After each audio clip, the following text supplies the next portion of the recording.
Welcome to the Swipe Right Effect podcast, where we will be sharing with you the power to get unstuck by swiping right on yourself. Your host, author C.K. Collins, aka Kelly, gets personal with her guests, sharing stories of themselves getting unstuck with wisdom and guidance. Where do you feel stuck? Are you waiting to get your new life started after a big change? You've come to the right place. So with that said, let's get started. Hey everyone, welcome back to the Swipe Right Effect. I'm C.K. Collins, aka Kelly, and today we have an amazing guy on. Can't wait to talk to him, Jeffrey Griffin, but he goes by Griff because only his mom calls him Jeffrey. So let me tell you a little bit about Griff and then we'll get going. Griff always wanted to play on the big stage, and when he got pretty close to playing for college football, he had a construction accident, which left him paralyzed from the waist down. And that very much did not define Jeff's future. He's gone on to play in the 2004 Paralympic Games in Athens, Greece, which is a place I want to go. So cool. He's a national champion. He played for the Utah Wheelin' Jazz and a 4-time All-Star MVP. And I just listened to a whole podcast where we talked about how he won 2 Guinness World Records shooting free throws, which is pretty cool. And he has a lovely wife, Emily, and 4 children. And that's the most important thing in his life, which I love. He's also a teacher and a motivational speaker and many, many other things. He's had 2 successful businesses, created a nonprofit organization called Road to Recovery, which impacts thousands of injured vets and physically disabled person. So it's amazing to see what you've done. And you're just an electric personality. When Jeff and Griff's met, and we met in Utah and at a conference, and you're just an electric personality. I told you the next day, I tried to talk to you, but you were a big man on campus. Everybody wanted to talk to Griff. So I had to schedule you on a podcast just to get to talk to you, right? I love it. Anytime for you, Kelly. Yeah. Well, I've watched some of your motivational speaker videos, and I've watched your online course, and I was very inspired. And I talk in my book a lot about making choices, and not making choices is actually a choice, but having a vision for yourself. And that's something that you're great at addressing. So I wanted to focus on that today, if we can. But is there anything else you'd like the audience to know before we jump in? No, you've done such a great job. I'm like, I always view myself as an under ordinary guy doing the ordinary, just a little extra. Just a little extra than ordinary. Okay. That it's extraordinary, right? I'm just Absolutely. So you do the ordinary just a little bit extra, and you become extraordinary. Some people, view extraordinary as, unattainable, or that this level that it's just like, nah, I can't get there. And so, a little self-deprecation there. My sister-in-law, I don't know if I should. Yeah, I'm going to say this, but after the accident, and we're going to get into that, I was a collegiate football player, and in between seasons, I fell 40 feet and found myself next to an unpainted barn with dreams of playing football shattered and my back broken. And I'm on my back, and I'm like, okay, now what? And there's some things that we're going to discuss and talk about to help us pick up the pieces, to help us get realigned, to help us get back up on our feet. And I was dating my wife, and we were on again, off again, on again, off again. And anyway, apparently some days I was too much for her, as she'd go and talk to her sister about me. And her sister made a comment that has stuck with me to this day. And it was, you'd think that being put in a wheelchair would humble a man a little bit. Oh, she went there. She did, absolutely. And so I'm like, anyway, so yes, I view myself as an under ordinary man who does the ordinary just a little extra. Yeah. And that's all it takes is just being consistent and persistent with those small things that make up all the difference. Yeah. I can imagine once that happened, and you had the dream of going to the big leagues, and you're playing college ball, and you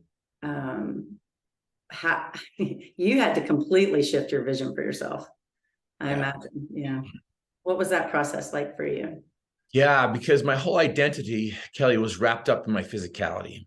It was wrapped up in how fast I could run, how high I could jump, how quick I could, run routes, and how good I could catch balls, footballs. And so I'm like, all right, that's what my focus was, just getting bigger, faster, stronger. And my dream was to play football in college. And what's interesting, Kelly, is, this idea of what we need or what we want. And I always say that success, we got to understand what success is. And most of us, and sometimes we get to learn what something is by knowing what something isn't. True. And so most of us think that the opposite of success is failure.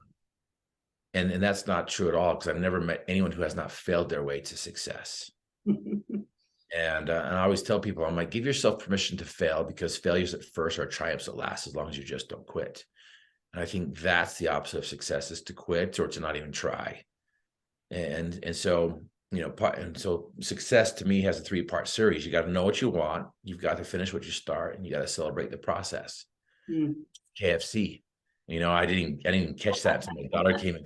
She's like, Dad, what's KFC doing on your desk? And I'm like looking around, looking for Kentucky Fried Chicken. And I'm like, I don't see it anywhere here.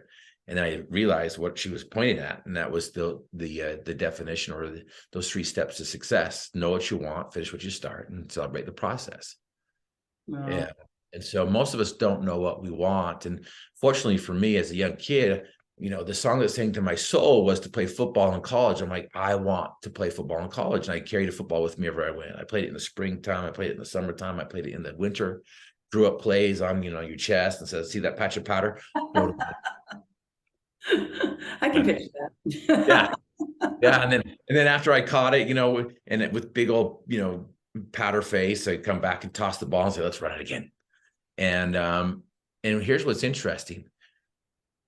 When's the last time you've allowed yourself to dream? When's the last time you allowed yourself to listen to that song that sings inside your soul? When's the last time you allowed yourself to take a few minutes to just really open up the floodgates of imagination and begin to weave that tapestry of dreams that hangs on somebody else's social media wall? And the problem, if you ever experience this, Kelly, is most of us don't know what we want, but the majority of us know what we don't want. Or I think I said the same thing. Most of us don't know what we want, and the majority of us know what we don't want. And the problem is, if we continue to focus on what we don't want, we're going to continue to get that. Right. Law of attraction. Yeah, absolutely. And so I don't want to be lonely. I don't want to be poor. I don't want to be fat. I don't want to be standoffish. I don't want to be rejected. All these other things. For me, it was, I don't want to drop the ball when I finally got to college. Because, going back to that, my dream was to play football. And I get that most people who's listening isn't to play football, but we all have a dream. We all have a song that sings inside our soul. And I would encourage everyone to listen to it. Listen to that song, conduct and orchestrate that song that somebody else needs to listen to and needs to hear. And for me, my dream was to play football. And I remember confiding in somebody and saying, hey, listen, I want to play football. And what was interesting, Kelly, is the response I received. And it was, they laughed at me and they told me all the reasons why I couldn't. You're too short, you're too slow, you're too white. I'm like, okay, I get that, but I still want to find a way to do it. And I didn't realize at the time that most of us, we reject what we don't know. And we base our possibilities on what we understand. And a lot of times we don't understand what we're capable of doing. And in other words, other people base our possibilities on their limitations. That's very true. That's very true. They're projecting. Yeah. What they feel about themselves, but projection is dangerous, because if some people out of insecurity may buy into that projection of not enough. Yeah, absolutely. And so, long story short, I continued to chase down my dream. I received a letter from the school that I wanted to go play for.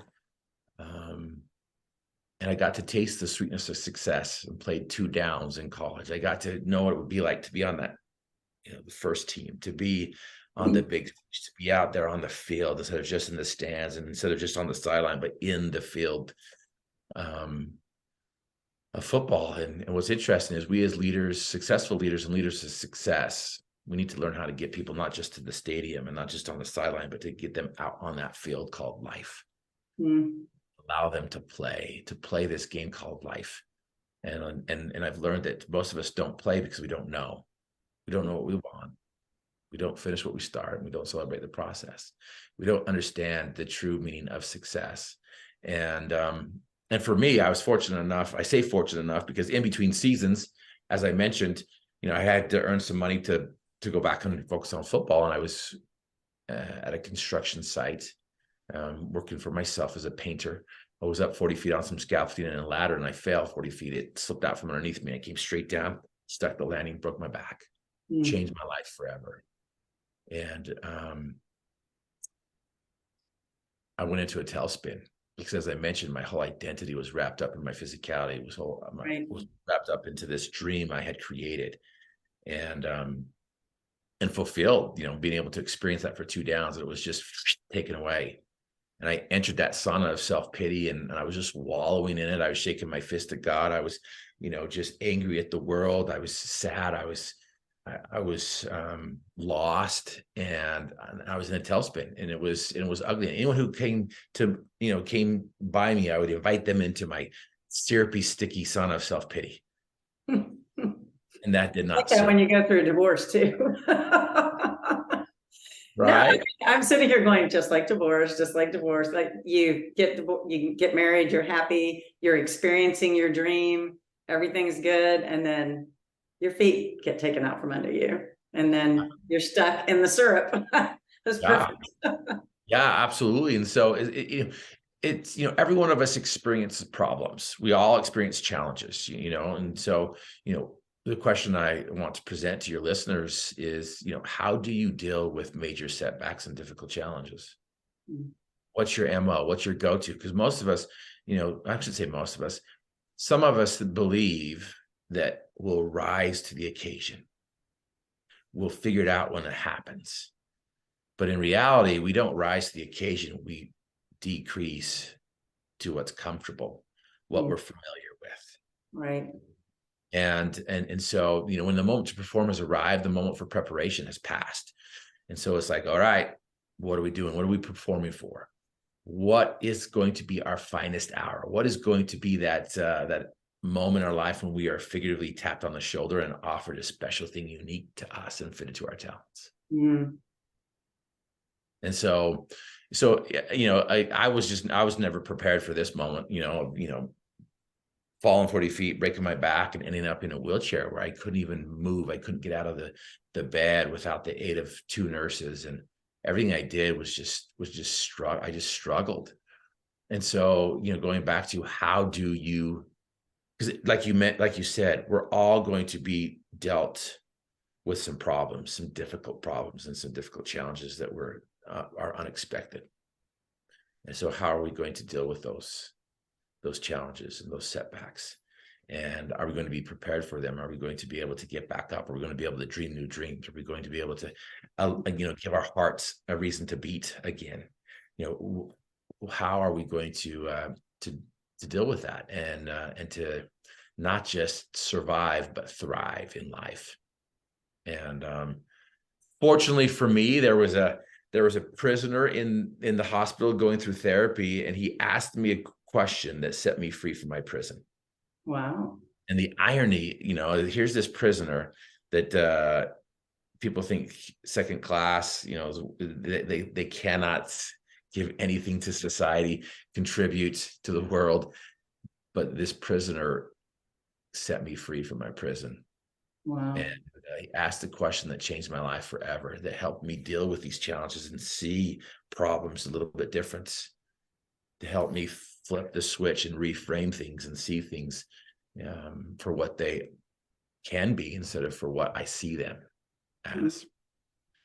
And so anyway, it's helped me just experience life in a completely different frequency, see things in a new energy, and experience life with vibrancy and just this new excitement and energy. Yeah. So you said he asked you a question, or He did. What was the question? Well, if you want to know the answer, you can get my book. No, I'm just kidding. But you can. The listeners can get my book if they go to griffinmotivation.com, and if you get both my books, we'll ship it out for free. Perfect. But yeah. But anyway, the question that he asked me, and so I was having this pity party, and they stopped feeding me in the hospital, at least in my bed. I had to go to the cafeteria if I wanted to get fed. I was supposed to be there 3 months to learn how to live life from a chair, and I was rolling one day to the cafeteria down the sterile halls of the hospital, and it felt like my life was sterile. It felt like my life was in black and white, and there's grays, and the tears started to appear and rolling down my cheeks. And I get to the cafeteria, and you know how you're feeling just so miserable, and you just don't like life. You want to be left alone, which is the most worst thing to do. But I wanted to be left alone. And so I got my food. I went to the corner of the cafeteria. I placed my food on the table, and I was flavoring my food with my tears. And this tray plops out in front of me. And I look up, and I was about to tell the guy to take a hike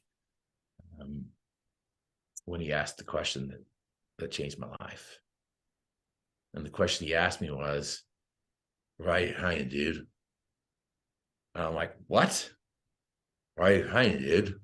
This prisoner was lifting weights in prison, had an aneurysm in his brain, paralyzed the right side of his body, caused him to slur as he spoke. And I finally recognized the question that he was asking me. The question he asked me was, "Why are you crying, dude?" Oh. "Why are you crying, dude?" And instantly, it just snapped me out of my pity party. I exited that sauna of self-pity. I looked around, and I noticed that there's people worse off than me.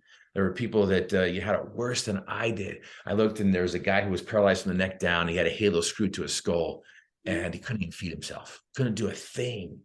Right. And here I could move my arms and hug people and feel and transfer. And even though it took me forever, I was able to do some things. And so from that point on, I started to focus on what I could do instead of what I couldn't do. Perfect. That's made all the difference in the world. What can I do? Yeah. And from that day forward, that's what I did, is I just focused on what I could do. And what I could do is dream new dreams. Right. What I could do is go out in front of the hospital and do some therapy in my mind. I can see myself, exercising, lifting weights with my mind, doing leg extensions, leg squats, leg curls, and even seeing myself walking down the street. And that was some of the heaviest lifting I've ever done, Kelly, is that work in between my ears, is seeing it before achieving it. Yeah. I feel like, again, completely different situation, but that I had that question that changed. I talk about this in chapter 1 of my book, and it's somebody said, "Well, now that you're getting divorced, what do you want for yourself?" And I said, I don't know what I want. I don't. I just know what I don't want. And I just happened to walk next to a therapist in Spain. How weird is that? But, and she said, pull out your phone, open your notes app, and start writing down words of things you like. And then I did that. She said, okay, read them to me. And then she's like, write down words of things you want. And it was easier after I started thinking about what I like. So I can relate to what can I do and what do I want? And it's all just flipping. You're taking that N''T off of do, right? You can do instead of don't. And yeah. So where did you take it from there you started visioning basically for yourself? Yeah, I wanted to walk again. The doctor gave me a life sentence to never walk, never stand, never move my legs again. And my dream was different. It was to walk and not faint, run and not be weary, and have a full recovery in a reasonable amount of time. That was my dream. That was my vision. And I told the doctor what I wanted to do, and guess what he did? Told you couldn't. He laughed at me, and he says, "You can't." And he Oh, showed a picture of my back and the X-ray, and there's a 4-inch plate and 2 screws up there, 2 screws on the bottom. There's an incision from my belly button to my backbone that goes across my body, and all the evidence was stacked up against me. And so I told the therapist. She said, "Let's go." So we went down to the therapy room and went to the parallel bars, and she put on some braces on my legs, and she's like, "Okay, stand up." And so with my lack of strength and her help, we got in a standing position after 5 minutes of struggle. And then she's like, "Okay, walk." And I tried to walk, and I couldn't move. And that little story, Thomas the Train, I think I can, I think I can. And I started thinking, okay, I think I can, I think I can, I think I can. I'm like, well, wait a minute, nope, I know I can, I know I can, I know I can. And then after a few, what seemed like minutes, if not hours, I started to change it to, I thought I could. Thought I could. Mm-hmm. And I kept on going. And eventually it turned to, I'm glad I did. Meaning I kept on going. I'm glad I did. I'm glad I persevered. And so I started to move down the parallel bars and look down, and the therapist is grabbing my leg, lifting it up, pulling forward, and placing it down. She's grabbing my leg, she's lifting it up, she's pulling forward, she's placing it down. And she went the whole way there. I'm sweating and she's sweating. Sorry, she's glistening. Women don't. We call it, in the South, we call it glowing. Yeah, she's glowing. Absolutely. She is glowing. And I just collapsed in my chair, and I'm like, maybe I don't want to walk. Maybe this is hard. Maybe the doctor is right. Maybe the experts are right. And the reason why I share that with you is because eventually I went from 1 second to falling over to 2 seconds to 10 seconds to 30 seconds, where I was like, be able to hold my balance up with my braces. And I told the doctor the improvement. And I remember the doctor pointing his finger at my chest and saying, "Jeff, don't get your hopes up. It's impossible." Very bad bedside manner. Bad. Right. And Probably motivated the heck out of you. yes. Look at that. There's a ghost in your house. I love it. It is an 1800s house. I mean, I know. I ghost. For those who are just listening and not seeing a door just open behind me. That was crazy. That's awesome. That's awesome. I do have all the windows open because it's perfect weather here right now. I bet it is. Anyway, so Kelly, long story short, I love the quote from Muhammad Ali that says, "Impossible is just a big word thrown around by small men who find it easier to live in the world they've been given than to explore the power they have to change it." That's awesome. And so I'm like, fine, I'm out of here. And so I left a month early. My expectations was to walk out of the hospital. I didn't. It took me 15 minutes to get from my chair into the van with the aid of a wooden plank. And people kept on coming up to me and says, "Griff, your dream is delusional. Give it up." And what I find interesting is Madame Curie was told the same thing. There's no more elements to be found. She found 2 and a Nobel Prize. The Wright brothers were told that you can't control flights. We can get across the United States in a matter of hours. Indoor plumbing and running water was a distant memory in the past. Most countries don't even have it. And we can go to our tap and turn it on and have clean, drinkable water. And so what we do today on a regular basis was once deemed impossible in the past. And so my question to you and your listeners is, are you willing to change your present to improve your future? Because it's a journey of 1,000 miles that begins with 1 step. And so what's that first step we all must take? What's the step that you need to take? What's the step your listeners need to take? What's the step that I need to take? If we don't know where we're going, then none of this matters. If we don't know what we want, then none of this matters. If we don't know who we are, what we can become, then none of this matters. And I know a lot of people struggle with just that simple thing. And people are like, "Hey, you gotta know what you want," but they never tell us what to do. And we've created a process that allows us to find out what we want. You mentioned, that therapist in Spain, helped you jumpstart to what is it you like, and then now what is it that you want. And one thing that I've learned too is we call it dream weaving. We call it dream weaving, and so in 10 minutes we can figure out what it is that you want. And typically the first time takes about 2 hours because it's so intense. And what we do is we just basically take the list of what you don't want and find out what you do want. Yeah. I was working with a lady and she's like, I don't want to feel like a monster anymore. Ooh. And I'm like, okay, let's unpack that.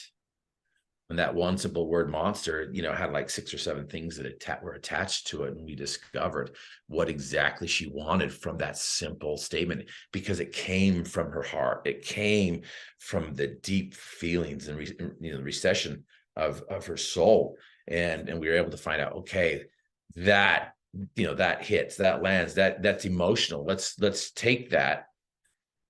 And now let's turn it on its head and find out what the opposite of that is. What does that mean? I don't want to be poor. Okay, what is it that you want then? I want to be financially well off. I want to be financially free. I want to be able to pay my rent. What does that mean? Not poor, because that means different to everybody. And so, that's step 2 of a 10-step course that I have that allows world record winners, accomplish and climb their own Mount Everest. Long story short, Kelly, my dream of to walk and to run and to do that is coming to fruition. I can get up out of my chair. I can take some steps across the stage, and I've even climbed Mount Ben Lomond, which is 9,711 feet. I took every step to the top, and I'm just chasing down my dreams. I'm just climbing the peaks of the dreams and those, I call them Everests, that I want to accomplish. And I look back and I'm like, holy cow, I have accomplished a ton from a wheelchair.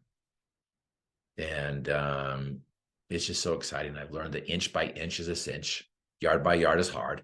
But if we take it an inch at a time, a step at a time, and we keep on moving forward, we're going to get there, as long as we just don't quit.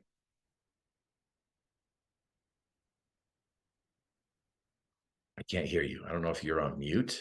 You are on mute. Thank you. One of the things I saw you say on one of your videos was the problem isn't the problem, it's the lack of vision. Mm-hmm. And I think about that, like people who've gone through a hard time, like maybe the loss of a loved one or a divorce, or even something positive, like they sold their company and now they can't figure out what they want to do next. And in that instance, the problem isn't the problem, it's the lack of vision of what you want for yourself and your future. And so I thought that was very poignant. Do you, and I also saw on your website where you say and this is related to your book, but the desire, the dream, and the do. Yeah. And to me, that's visioning, that's how you create the vision for yourself, looking at the desires and the dreams. Yes. Absolutely. What we do is we dissect what a desire is, and we take a look at the anatomy of a dream. And then we give some practical, predictable, and repeatable steps that work across the board. And so often most people want the steps, they want the process before they even take a look at the desire and the dream, and before they even take a look at what's happening with their mindset. Because if you give a person the same tool, different tools, new improved tools, but don't change their mindset, they're going to continue to use those tools the same way they have all the other ones. And so the problem isn't the problem, because we all have problems, Kelly. You have a problem, I have a problem, we all have problems. We all have challenges, we all have, setbacks and all this stuff, but it's how we look at those problems and then tackle them or proceed to overcome them, go around them, go under them, go over them. I call them Superman solutions. And, my mother grew up in between the Great Depression and World War II, and she learned her life lessons knee deep in cow poop, on her farm, as she's scooping it up and getting it ready to spread on the field for a larger yield. And I remember when I was about her age, I came into her office, and on her computer, there's a little sticky note that says, problems are like manure. They sure do stink, but they certainly help things grow. Like, okay. Yeah. And I'm like, but for my 10-year-old mind, I'm like, no, I want to simplify it. So I'm like, how do I turn my crap into my crop? I love that. That might be the theme of the show. How do I turn crap into a crop? That's amazing. Absolutely. Yeah. So again, it's how we flip the switch, reframe, and look at things. It's the problem isn't the problem. It's how we look at the problem. It's the lack of vision. It's the lack of understanding. It's like, what are desires? What are dreams? How do we develop those dreams? And then what can we do to accomplish them? There's a gap, because how many times do you know what to do, but you don't do what you know? Yeah. That gap is understanding the desire, understanding the dreams, and understanding how both those affect what we do. And then understanding that there's going to be opposition to our optimism. Mm. So understand that, whenever we do something new, there's going to be opposition. Whenever we do something we've never done before, there's going to be opposition. And so be prepared and trust the process.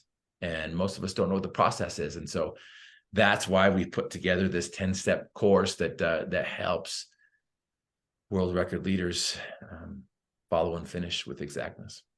What's the name of your course? So it is, so I've got, first book is I'm Possible, Desire, Dream, Do. It's the foundation of everything that we should be doing and building on, that our dreams will be able to hold it, and withstand the test of time and our challenges that are going to we're being faced with.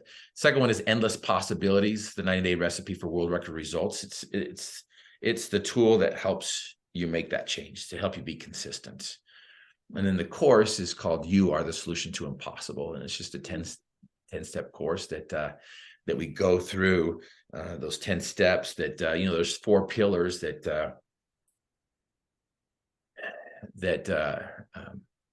the course is held upon.